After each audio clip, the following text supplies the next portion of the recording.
భగవత్ సేవా మహత్యం, భక్తుల సేవా మహత్యం ఎలాంటిది?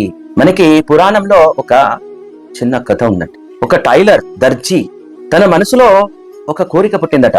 ఎప్పుడైతే శ్రీ విగ్రహమూర్తి కృష్ణ భగవానుని యొక్క కిరీటమును చూశారో, కొంత నూలు పోగులు బయటికి రావడం చూశారో, అయ్యో ఈ కిరీటాన్ని నేను సరిచేస్తే బాగుండేది కదా, నాకు అవకాశం వస్తే నేను చేసేవాడిని, సేవ చెయ్యాలి అనే తపన హృదయంలో కలిగిందట ఆ దర్జీకి. తదుపరి జన్మలో ఆ యొక్క టైలర్ ని రాజు కుటుంబంలో పుట్టించి రాజును చేసి స్వయంగా విగ్రహమూర్తికి, స్వామి వారికి సేవలు చేసే అవకాశాన్ని ఇచ్చారు. సేవ చెయ్యాలి అని హృదయాంతరాలలో కోరిక పుట్టినందుకే రాజకుటుంబములో పుట్టిస్తే, ఇక సేవ చేసిన వారి గురించి మీరు నేను ఏమైనా ఊహించగలమా?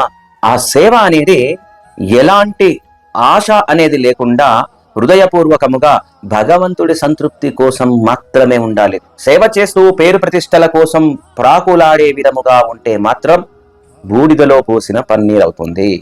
కాబట్టి భగవంతుణ్ణి, భక్తులనే సేవిద్దాం, భగవత్ కృపకు పాత్రలం అవుదాం. హరే కృష్ణ.